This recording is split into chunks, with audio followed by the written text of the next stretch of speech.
राम राम प्यारो, आप सभी को मेरा प्यार भरा नमस्कार।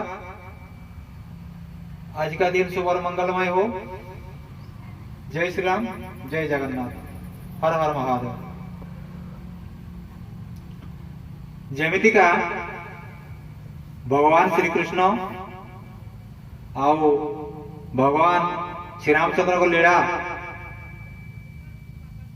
अनंत लीलार शेष नहीं, असीमित। ठीक सेमिति जगाधिपति बा जगपुरुष, जगगुरु, परम पिता, जगतर पिता, देवादेव महादेव तांकर लीलार मध्य कौन आदि अंत नहीं। कहीं देखा गले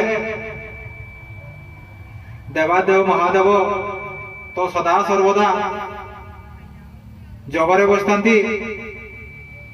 आ जगरे बसी तांकर परम देवता को जग ध्यान करथांती। तांकर परम देवता को तो आपण जानिथिबे, से जुगे जुगे काहाकू ध्यान करती। आगुरी भी आपको जणाई देछि। तथापि ताकर परम पुरुष बा परम देवता हेले बा भगवान हेले भगवान रामचंद्र। से राम को मां जानकी एमती ध्यान करती सते जेमिति भगवान महादेव शिवंकर प्रत्येकटी श्वास प्रत्येकटी प्राण प्रत्येकटी रमरे प्रत्येकटी चिंतार सबुथिरे भगवान रामचंद्र बसिଛନ୍ତି। यही जगादि पुरुष देवादेव महापुरुषंकर जो अनंत कोटि लीला रही, से अनंत कोटि लीला मध्य गोटे लीला को आज आम प्रसंग को नेबा। थरे कौन है देवादिदेव महादेव से मां अंजना को परीक्षा करने को चाहिए। थरे मां अंजना कौन करते ना देवादेव महादेव को निमंत्रण करते घर को। ना से दिन से कौन करते निमंत्रण करने तो गोटे कारण थिला। ना से कारण टा होची ना अंजना देवी बाहागर बहु वर्ष पर भी तांकर पिला पिलीटे नथिले। तेणु से महादेव को चिंता कले जदि महादेव तो महायोगी अटंती, महादयालु अटंती, महाभोलानाथ बा कृपालु अटंती। तांको यदि कृपा बा दया मो उपरे पड़ी जाए ताले निश्चय मु गोटे सुसंतान पाई परिबी। तेणु से कौन सी एक शुभ दिन बा शुभ कर्म रे देवादेव महादेव को तांको घर को निमंत्रण करथिले। आ महादेव भी कथा देइथिले सेदिन तांको घर को जिबे। तेणु मां अंजना से दिन कौन करते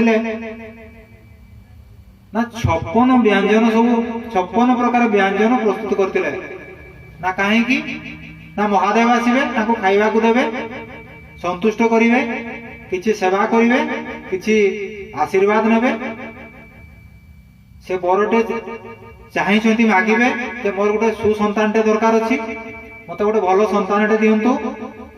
या पूर्व मुझे आपको कही जड़े स्त्री लोक केमिति खुशी होती बा केमिति तांको शांति लगे ना से तार उत्तर होची कौन।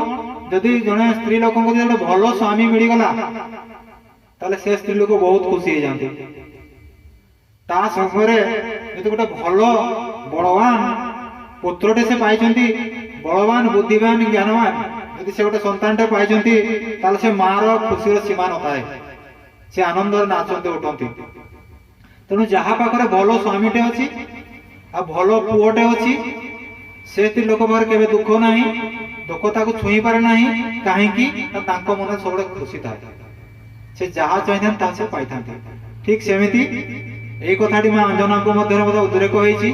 सी भी चाहिए गोटे भल स्वामीटे से पाई, बर्तमान इच्छा अच्छी भल पुओटे से केमी पाइबे। तेणु से महादेव को निमंत्रण कर महादेव दिन धार्य होती महादेव तो आसवे से दिन तेणु सब प्रकार से 56 प्रकार व्यंजन सब प्रस्तुत महादेव आसिले खाइबे सेवा करेंगे बरटे पाइबे। एमती बहुत समय कटिगला ना महादेव देखा ना महादेव आसी ना मनरे टिके दुख करी माँ अंजना बस समय जड़े भिखारी आसी पहुंचले जड़े भिखारी आसी पहुंची कहले माँ मु बहुत दूर आसी मु बहुत दरिद्र मो शरीर बहुत दुर्बल मते किछि खाइबा को इच्छा होची मते किछि खाइबा को दियो मो टिके विश्राम नेबी तापर पुणी चली जीवी। माँ अंजना को मन तो देवादेव महादेव को पाखरे थाए से कौन जानी से भिखारी महादेव बोली किंतु से भिखारी जनक किए जानी से निजे महादेव महादेव आसुचंती सत किंतु भिखारी रूप नहीं आसुचे परीक्षा करिवे परा माँ अंजना भिखारी प्रति केते स्नेह श्रद्धा रही ना खाली प्रभु को स्नेह श्रद्धा रही से परीक्षा करने महादेव भिखारी रूप आसुचंती माँ को अंजना माँ को घर को यही समय अंजना माँ चारिपटे देखुंट केते बड़े महादेव आसवे मते आशीर्वाद करेंगे भल संतानटे मु पाइबी तांकर मन से महादेव के पाखे अच्छी किंतु महादेव तो निजे भिखारी रूपे घर को आसुचंती। अरे तांको माया किए बा जानी पारिबो भगवान कर माया को जानिया पई हेले आ माया को भेद करिबा को हेले एते सहज कथा नुहे कारण तांको माया केही भी जानी पारंती नाही तेणु अंजना देवी तांको से चिन्ही पारिले नाही जो खाद्य से रखी से खाद्य देले नहीं अलग खाद्य देले कहले माँ मु शुणी कौन आज बहुत प्रकार खाद्य पीवार व्यवस्था है महादेव आसवे खाइबा को दब कौन मत से किसी देदेले कौन हम नहीं कहले ना हम जे किंतु आगे से महादेव आसतु मु खाइबा को देवी तापर मु तुमको देवी।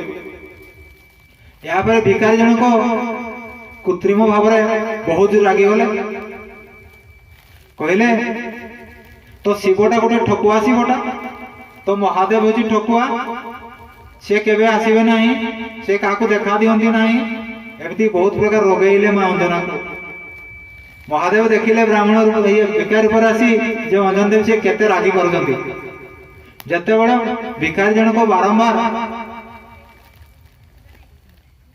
महादेव को रागुंट आ महादेव को रागिबार शुणी अंजना को भारी कष्ट होची से शेष कौन कले ना भिखारी को कहले मु भी जड़े देवी मु भी जड़े माँ तुमको आशीर्वाद आशीर्वाद और अभिशाप देवी ना कहीं तुम्हें मो महादेव को रागुच से संगे संगे महादेव कौन कले ना तांकर प्रकृत रूपटी को देखई देले बोला सियावर रामचंद्र की जय हर हर महादेव कहले मुही तुमको परीक्षा करने को आसी जे प्रकृत तुमर मो प्रति केते भक्ति अच्छी मते रागिले तुमको कष्ट होउची कि नहीं ता मु परीक्षा करने को आसी। माँ संगे संगे महादेव पाद पद्म पड़गले कहले प्रभु हे जगादेव हे जगादि जग महापुरुष मु आपण को चिन्ह पारली नहीं आपण भिखारी रूप आसचंती मु आपण को बहुत कथा कही देछि लास्ट अभिशाप देवा भी चाहूली शेष मत क्षमा करिए प्रभु और बहुत बड़ भूल हो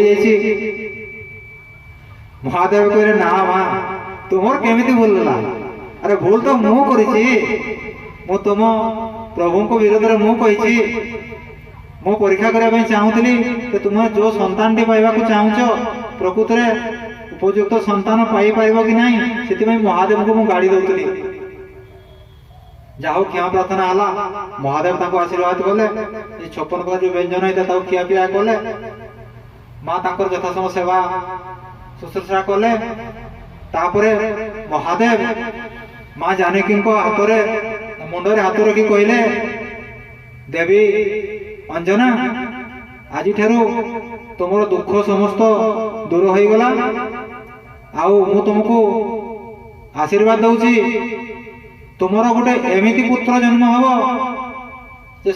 जे 100 सहस्र सूर्य सहित समान हम ତାଙ୍କର ବଳରେ ବୁଦ୍ଧିରେ ଜ୍ଞାନରେ କେହି ସମକକ୍ଷ ହୋଇପାରିବେ ନାହିଁ।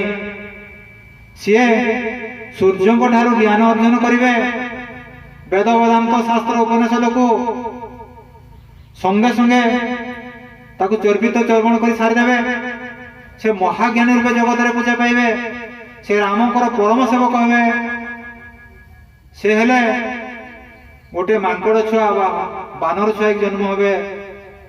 ଭବିଷ୍ୟତ ତା ନାଁ ହବ ରୁଦ୍ରଙ୍କର ଏକାଦଶ ଅବତାର ରାମ ଭକ୍ତ ହନୁମାନ।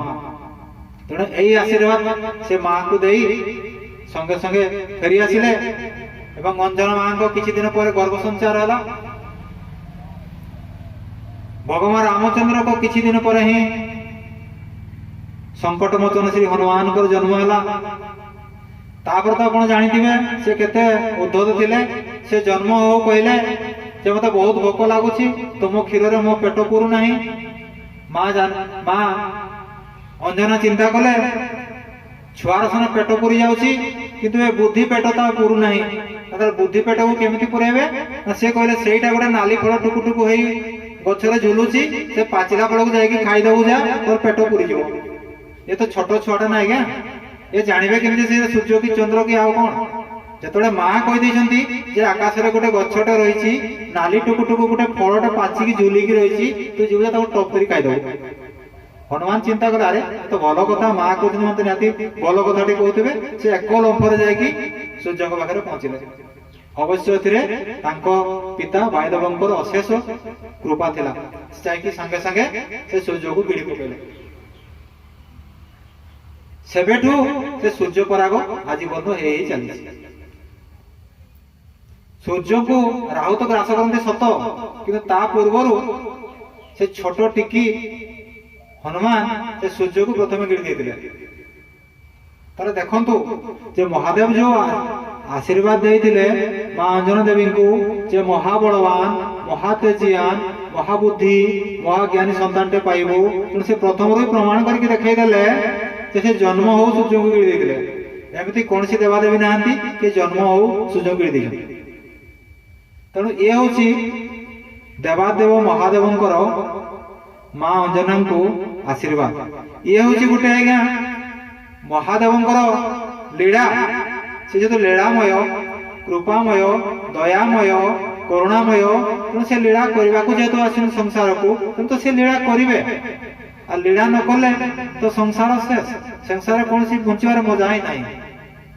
ତେଣୁ ସେ ଯେହେତୁ ଇଚ୍ଛାମୟ, ଲୀଳାମୟ, କରୁଣାମୟ, ତେଣୁ ସେ ଲୀଳା କରିବେ ହିଁ କରିବେ। ତାଙ୍କରି ଇଚ୍ଛାରେ ଆମେ ନିଜକୁ ସମର୍ପଣ କରି ଚାଲିବାକୁ ଚେଷ୍ଟା କରିବା। କାରଣ ଭଗବାନଙ୍କର ଯାହା ଇଚ୍ଛା ଥାଏ ଆମଙ୍କ ପ୍ରତି, ସେଥିରେ ଗୋଟିଏ ଶୁଭ ଜିନିଷ ବା ଭଲ ଜିନିଷଟେ ଲୁଚିକି ଥାଏ।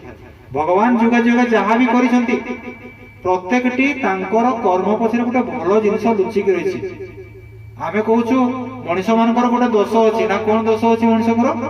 ନା ମଣିଷ ମାନଙ୍କ ଦୋଷ ହଉଛି ଅନ୍ୟର ଦୋଷକୁ ଧରିବା। ଆରେ ମଣିଷ ତ ମଣିଷର ଦୋଷ ଧରୁଛନ୍ତି, ତା ସଙ୍ଗେ ସଙ୍ଗେ ସେମାନେ ଦେବତାଙ୍କର ଦୋଷ ବି ଧରିବାକୁ ଛାଡୁନାହାନ୍ତି। ନା କାହିଁକି? ନା ଦେବତାଙ୍କର ସେ ଦୋଷ ଦେଖୁଛନ୍ତି, ଦେବତାଙ୍କର ତ କାହିଁ ଭଲ କର୍ମ ସେ ଦେଖୁନାହାନ୍ତି। ଆରେ ମହାଦେବଙ୍କ ଦୋଷ ଦେଖୁଛନ୍ତି, କିନ୍ତୁ ମହାଦେବ ଯୋଉ ଜଗତକୁ ବଞ୍ଚେଇବାକୁ ଯାଇ ସେ ସମୁଦ୍ର ମନ୍ଥନ ବେଳେ ଯୋଉ ବିଷ ହଳାହଳ ବିଷକୁ ସେ ପାନ କରି ସେ ନୀଳକଣ୍ଠ ହୋଇଯାଇଥିଲେ ଜଗତକୁ ଉଦ୍ଧାର କରିବା ପାଇଁ, ସେଇଟା ତ କାହିଁ ଭକ୍ତମାନେ ଦେଖୁନାହାନ୍ତି। କୋଉଠି ମହାଦେବ କାହାକୁ ମାରିଦେଲେ, କାହାକୁ ଅଭିଶାପ ଦେଇଦେଲେ, ଏଇଟା ତାଙ୍କ ଖାଲି ଦେଖାଯାଉଛି। ତେଣୁ ମଣିଷ ମାନଙ୍କର ଆଖିରେ କେବଳ ଖରାପ ଜିନିଷଟା ହିଁ ଦେଖାଯାଏ। ଜଣେ ଆଉ ଜଣଙ୍କ ଉପରେ ଆଙ୍ଗୁଠି ମାରିବା ହିଁ ତାଙ୍କୁ ଭଲ ଲାଗେ, କିନ୍ତୁ ଆଉ ଜଣଙ୍କର ଉପକାର କରିବା କେତେବେଳେ ସେ ଭଲ ପାଆନ୍ତି ନାହିଁ। ତେଣୁ ଇଏ ହଉଛି ଆଜ୍ଞା ଆମ ପାଇଁ ଗୋଟେ ଚିନ୍ତନ ବା ଚିରନ୍ତନ ଏଇଆ ଯେ ଭଗବାନଙ୍କ ପ୍ରତ୍ୟେକଟି ଇଚ୍ଛାକୁ ଆମେ ଗ୍ରହଣ କରି ନେବା ଏବଂ ତାଙ୍କ ସହିତ ଆମେ ଯଦି ମିଶିକି ଚାଲିବା ବା ତାଙ୍କର ପଥର ଅନୁଗାମୀ ହେବା, ନିଶ୍ଚୟ ଆମ ଜୀବନରେ ଗୋଟେ ସୁଖ ଶାନ୍ତି ଐଶ୍ୱର୍ଯ୍ୟ ଫେରିଆସିବ। बोले श्याम रामचंद्र की जय, पवन सुत हनुमान की जय, हर हर महादेव, जय श्याम।